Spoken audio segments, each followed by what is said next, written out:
Hey guys, welcome back. So today not too much going on here in the greenhouse aside from the fact that I'm in short sleeve. It's the middle of February and it's like 55 here in the greenhouse. So crazy weather going on in the Northeast these days. This video is going to be about stuff we're going to go inside and do. Alright, there's going to be a little change of format. We're going to do ranunculus, pre-sprouting, and potting.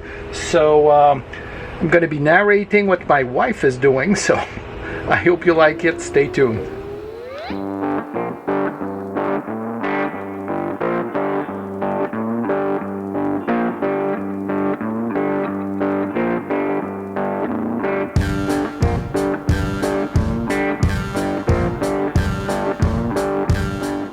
Hey guys, welcome back. You're going to receive your Ranunculus corms in a paper bag, most probably.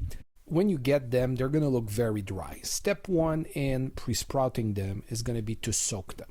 So you put them in water for, 2 to 4 hours, and that should do the trick.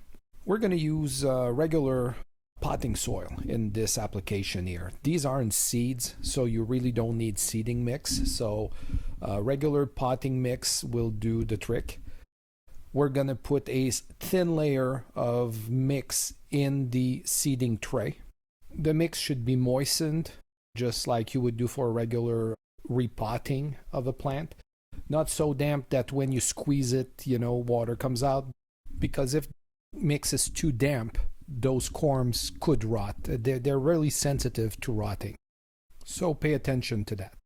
So drain the corms and then just lay them out on top of that thin layer of soil that we just put in the seeding tray. In the pre-sprouting phase, you can just lay those corms one next to the other and just go to town with that. There's no problem because all we're doing here is making sure of their viability. We ordered 3 different kinds of ranunculus here, and to keep them separate, we're going to use this very high-tech device, that white plastic spoon here, to just put a marker and separate the 3 different kind that we have. So here in close-up, you can see how we're planting them. So make sure the crown side is up and the fingers are down. As we finish this tray here, you can clearly see how closely together we can put those corms here. We ordered 3 bags of 25, so for 75 total. Those growers give us a little bit more just in case some don't sprout, but this is how they're going to be laid out for their pre-sprouting. After all the corms have been laid out, we're covering them with a layer of soil. We're not packing it too tightly to choke them, basically.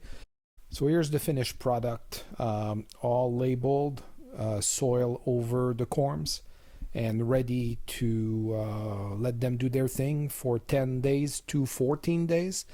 Because of our schedule, it's going to be 14 days before we touch them. So 14 days have gone, and we're now preparing all the labels we're going to use for our pots. Preparing the pots here, we're going to use the same soil mix that we use, so potting soil. We're going to use these 4-inch proven winner pots. No affiliation whatsoever. It's just that what we have on hand, right? So hopefully after those 2 weeks, your corms are going to look like this. So gently put your hands under them to kind of loosen the soil around each corm and transfer them into the pot. Each pot has maybe 1 inch to 1.5 inches of soil at the bottom. So gently put the corm on top of that soil. Then rinse and repeat, and do that for the rest of your corms. So this is the reason why we do this. Any corms that hasn't sprouted is basically a dead corm. So toss it. Our process was to fill every single pot with one of those corms, and then we would do the backfilling over the whole thing. We just found that process to be better better for us than and more streamlined than actually trying to do individual pot at a time. But again, we had 75 of them actually with the few that we tossed and the extra ones. I think we ended up with 79, which is actually thank you to those growers for giving us great quality. So here, let me take you real close so that you can see what you're expecting out of those corms with all the nice roots, how to put them into the pot, and here how to gently backfill around the corm. All right, they're parked here until we transplant them into the flower bed. I hope this was useful to you guys. Give us a like and we'll see you in the next video. Bye.